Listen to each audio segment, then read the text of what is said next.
Welcome to Relaxed Reddit Readings. Today we have 5 Reddit stories for you. Reddit stories that will make you question humanity. Story 1. My fiance's sister mocked my mom in public, so I humiliated her right back. So my future sister-in-law decided to publicly mock my mom for being middle class, and I made sure she regretted it in front of everyone. Okay, let me set the scene for you. I'm 26, I come from a solidly middle-class family, nothing fancy, but we're happy. I've been engaged to my fiancé for about 6 months now, and honestly he's amazing. His sister, though. She's been a nightmare since day one. From the moment we met, she's made little comments about my family's finances. Stuff like asking if my mom shops at discount stores, or making this face whenever I mention where I grew up. She's told me flat out, more than once, that I'm not good enough for her brother. Classic case of a woman who thinks her family's money makes her better than everyone else. Anyway, last weekend we all went wedding dress shopping together.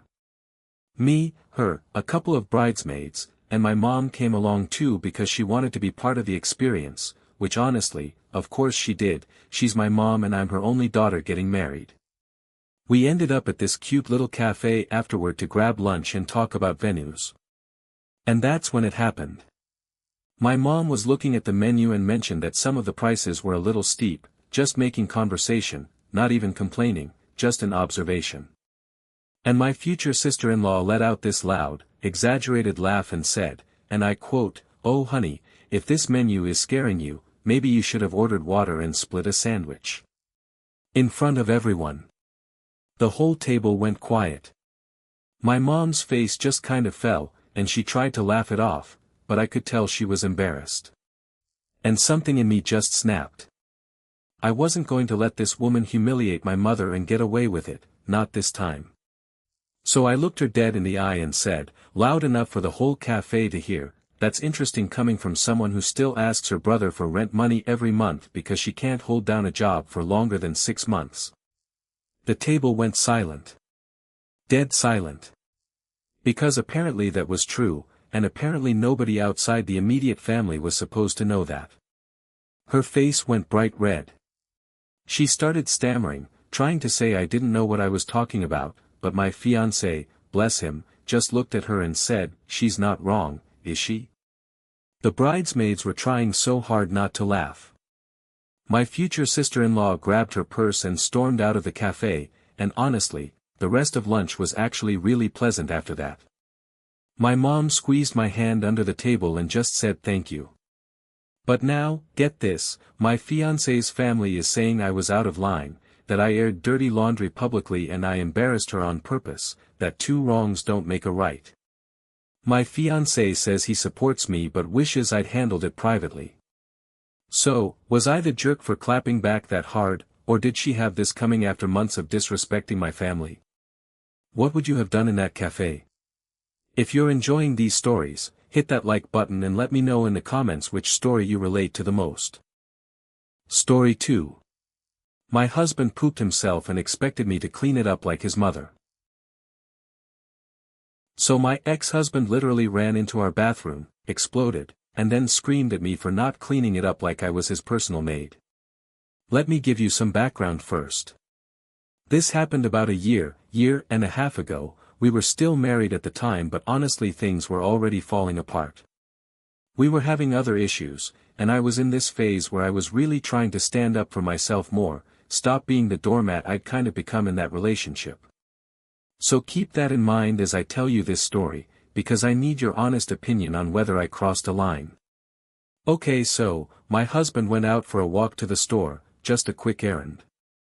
And he comes bursting through the front door in this full sprint, like something is chasing him, and runs straight into the bathroom. I hear this commotion, and then I hear him basically yell out that he didn't make it in time. As in, he had a bathroom emergency and it happened before he could get his pants down. Like, everywhere. On him, on the floor, on the toilet seat, it was bad. Now, normal reaction, right, you feel bad for your partner, that's embarrassing and probably physically uncomfortable too. And I did feel bad initially. I asked if he was okay, if he needed anything. But then he says, and I remember this so clearly, he says, "Can you clean up the bathroom, I need to shower." And I just kind of paused. Because he made the mess. He's a full-grown adult man.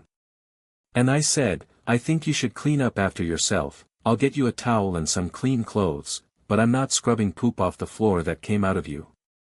And he lost it. He started yelling that I was being cruel, that he was sick, that a good wife would help her husband when he's not feeling well, that I was heartless for not helping him in his moment of need. I stood my ground though. I told him I would clean literally anything else in that bathroom, I'd disinfect the sink, wash his clothes, whatever, but I was not scrubbing his bodily waste off the tile because he happened to be an adult who had an accident. He ended up cleaning it himself, grumbling the entire time, and gave me the silent treatment for like 2 days afterward. His mom, when he apparently told her about it later, sided with him completely, said I should have taken care of my husband since that's what wives do. And ever since, whenever this comes up in arguments, even now that we're divorced, he brings it up as this example of how cold I supposedly was during our marriage. But I keep thinking, was I really the jerk here? He wasn't disabled, he wasn't incapacitated, he had a bathroom accident, which happens to people, but that doesn't mean I automatically become his cleanup crew. So tell me, was I wrong for refusing to clean up after a grown man's bathroom accident, or was he out of line expecting that from me in the first place? Story 3. I refuse to keep lying to my parents about my sister's secret weekend trips.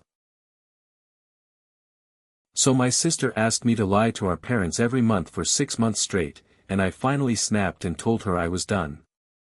Me and my sister have always been really close, she's 34, I'm 29, and we've never really had a falling out, until now I guess. About 6 months ago she came to me and asked for this favor, and honestly I agreed without really thinking it through. She told me she was going to start taking these weekend trips, a few times a month, and she wanted me to cover for her. Specifically, if our parents ever asked where she was, I was supposed to tell them she was traveling for work. She said it was just easier than explaining the real reason, which, get this, she never actually told me either. She just said it was personal and she wasn't ready to talk about it. And look, I love my sister, I trust her, so I said fine, I'll cover for you. I figured maybe she was seeing someone she wasn't ready to introduce, or going to therapy, or doing some kind of personal project, whatever, not my business. So for 6 months, every time my parents asked, I'd say, "Oh yeah, she's got another work trip," and they just nod and go about their day. But it started eating at me.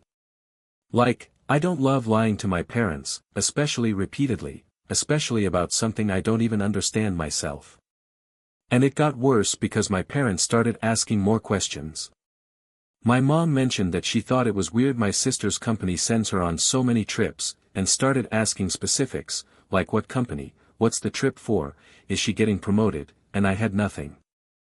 I was just making stuff up on the spot at this point, digging myself deeper into this lie that wasn't even mine to tell. So finally, a couple weeks ago, I called my sister and told her I couldn't keep doing this. I told her I loved her and I'd support her no matter what she was actually doing, but I needed her to either tell our parents the truth herself, or at least tell me what was going on so I wasn't just improvising lies constantly. She got really defensive, said I promised I'd help her, that I was going back on my word, that it wasn't fair to change the rules 6 months in. I told her I understood that, but this was becoming a bigger burden than I anticipated, and I wasn't comfortable being the one lying to our parents' faces every time they brought it up. She hung up on me.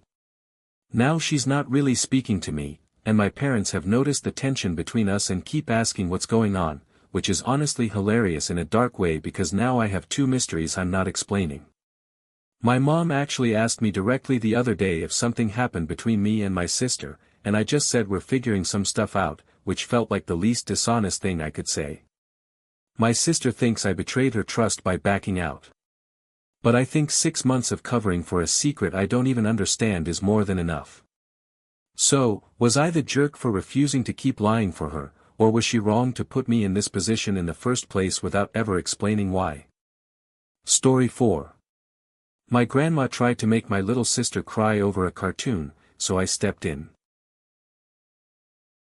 So my grandma made my 10-year-old sister cry over a TV show, and when I stood up for her, suddenly I was the bad guy.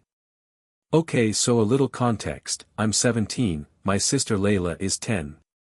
Yesterday Layla was in the living room watching My Little Pony, just minding her own business. She'd been watching for maybe half an hour. And our grandma wakes up from her afternoon nap, and I need you to understand something about my grandma first. All she does, and I mean all day every day, is watch TV. She doesn't do anything else really. She just sits there with the remote, except she doesn't actually know how to work the remote or navigate the smart TV apps, so someone always has to put something on for her. So grandma walks in, sees Layla watching her show, and immediately says, and I'm quoting this exactly, "Take this thing off and put on something for me to watch." No please, no, can I watch something after your show ends, straight up demanding Layla give up the TV immediately. Layla, being 10, tried to reason with her a little, said something like, "Can I finish this episode, it's almost over," which is a completely reasonable request from a kid watching a 20-minute cartoon. But grandma was not having it. She started getting louder, saying Layla was being disrespectful, that kids these days don't respect their elders, and grabbed the remote right out of Layla's hand. Layla started crying, not even like a dramatic cry, just that quiet upset crying kids do when they feel like they got treated unfairly by an adult who's supposed to be nice to them. And I was in the kitchen and heard the whole thing. So I walked in and I told my grandma, pretty calmly honestly, that she could have just waited 5 more minutes for the episode to end, and that grabbing the remote out of a crying 10-year-old's hands wasn't necessary. My grandma turned on me instantly, said I was raising my voice at her, which I wasn't, and said I was teaching Layla to be disrespectful to her elders by taking her side. Then my mom got involved because she heard the commotion, and I explained what happened, and honestly I thought my mom would back me up.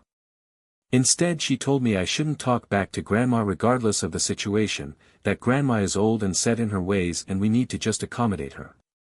I said that's fine to accommodate her, but not by making a little kid cry and letting her think it's okay for an adult to just take things from her without asking. Now my mom says I embarrassed grandma by contradicting her in front of Layla, and grandma isn't speaking to me because I disrespected her. My dad thinks it's not that big a deal either way and wants everyone to just move on. But I keep thinking about Layla's face when grandma just yanked that remote out of her hands. She's 10. She just wanted to finish a cartoon. So, was I the jerk for standing up for my little sister against our grandmother, or should I have just stayed out of it like everyone's telling me? Story 5. I asked my friend's disabled guest to clean her wheelchair wheels before entering my house. So I asked a woman in a wheelchair to wipe down her wheels before coming into my house, and now I'm apparently the villain of the century. Let me just lay out exactly what happened because I feel like context really matters here. Yesterday my friend came over for lunch, and she brought along someone I'd never met before, let's call her Joy, who uses a wheelchair. Totally fine, the more the merrier, I was happy to have her over. Now, something you need to know about me: I have white carpet throughout my house. Like, pristine, light-colored carpet that I am honestly a little obsessive about keeping clean. And my rule, for literally everyone who comes into my house, friends, family, doesn't matter who you are, is that you take your shoes off at the door. Everyone knows this rule, everyone follows it without complaint, it's just how my house works. So when Joy came in with her wheelchair, I asked, pretty politely I thought, if she or I could wipe down the wheels of her chair before she came further into the house, just so they wouldn't track dirt onto the carpet. And my friend immediately snapped at me and said, "Selena, that's so rude," right in front of Joy, which honestly made the whole thing way more awkward than it needed to be. I apologized in the moment because I felt put on the spot, but I also explained that the wheels had literally just traveled down the street to get to my house, they were dirty the same way shoes would be dirty, and I wasn't trying to single Joy out or make her feel bad, I was just applying the same rule I apply to every single person who walks through my door. My friend kept insisting that a wheelchair isn't the same as shoes, that it's part of Joy's body essentially, an extension of her mobility, and that asking to clean it is different and inappropriate. And I get that argument to some degree, I really do, but at the same time, wheelchair wheels touch the ground just like shoes do, they pick up the same dirt, the same debris, the same everything. I wasn't asking her to take off a prosthetic or something absurd like that, I just wanted to wipe down some wheels with a cloth. Joy, to her credit, was actually really chill about the whole thing, she said she didn't mind and let me wipe the wheels down myself while she waited. But my friend has since texted me saying I made things uncomfortable and that I owe Joy a bigger apology, and possibly that I'm not being sensitive to disability issues. I feel like I was being consistent, not discriminatory. I have the same rule for absolutely everyone regardless of ability, but now I'm being made out to be some kind of insensitive jerk for wanting to protect my own carpet. So, was I the jerk for asking to clean the wheels of a wheelchair before letting it onto my white carpet, or is my friend overreacting by treating this differently than if I'd asked a guest to take off dirty shoes? If you enjoyed these stories, drop a comment telling me which one was your favorite. And if you want more relaxed Reddit readings, make sure to like, subscribe, and hit the bell so you never miss a video. Thanks for watching. If you enjoyed these stories, like, comment and subscribe for more relaxed Reddit readings.